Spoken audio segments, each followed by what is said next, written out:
Perkenalkan, nama saya Rifki Abdul Majid. Saya mahasiswa dari Politeknik Negeri Cilacap, jurusan Teknik Elektronika, kelas TE 2B.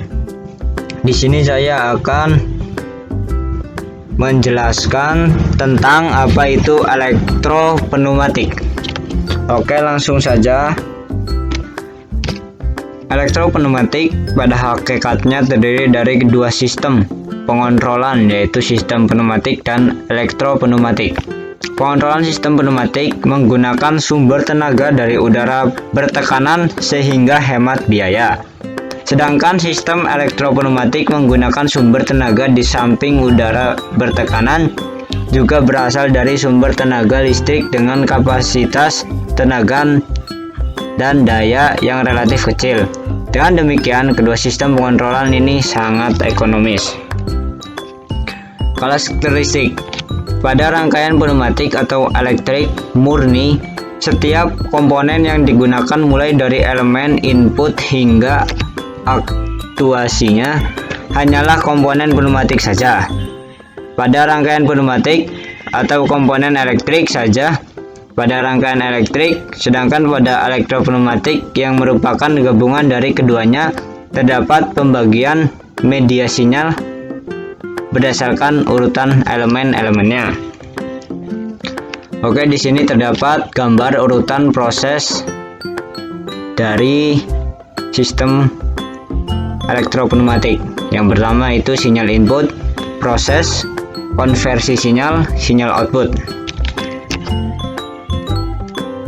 Oke, selanjutnya di sini terdapat gambar dari elemen-elemen sistem elektropneumatik. Yang di atas yaitu akuator silinder, rotary akuator, dan yang sebelah kanan atas lampu. Terus elemen kendali akhir atau direction control valve. Dan di sini masih banyak yang lainnya dapat dilihat.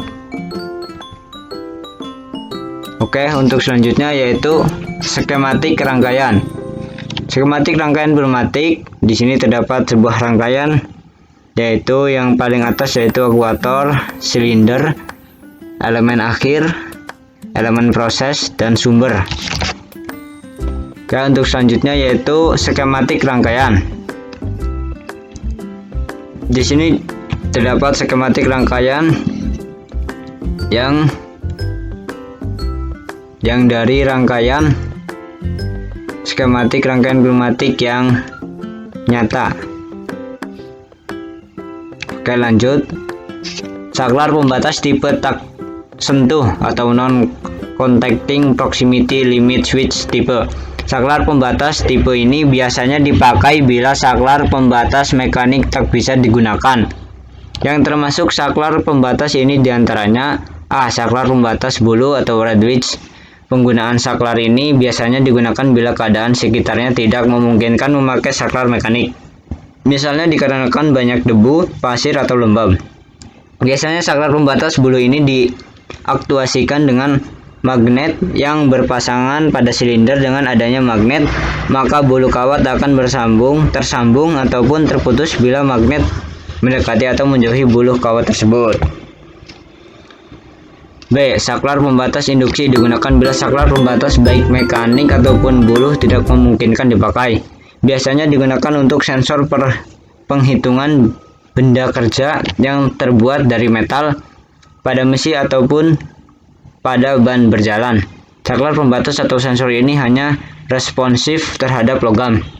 C. Saklar pembatas kapasitif. Saklar pembatas atau sensor kapasitif responsif terhadap pada segala material logam maupun non-logam, tetapi saklar ini mudah terpengaruh oleh perubahan-perubahan yang diakibatkan keadaan sekelilingnya, misalnya debu, ram, atau metal. D. Saklar pembatas optik. Saklar pembatas atau sensor optik responnya terhadap segala material yang memantulkan cahaya karena sensor ini memancarkan sinar. Relay. Di sini terdapat gambar relay yang di bawah. Dan untuk pengertian relay itu sendiri yaitu komponen untuk menyambung saluran dan mengontrol sinyal yang kebutuhan energinya relatif kecil. Relay ini biasanya difungsikan dengan elektromagnet. Elektromagnet dihasilkan dari koil yang terdapat pada relay. Oke, di sini di bawahnya terdapat gambar dari relay itu tersebut. Oke, lanjut. Simbol relay. Sini terdapat beberapa simbol relay. Relay NO, kombinasi relay NO dan NC. Yang paling bawah itu terdapat dua kombinasi. Oke, lanjut. Terima kasih. Sekian presentasi dari saya. Kurang lebihnya mohon maaf. Assalamualaikum warahmatullahi wabarakatuh.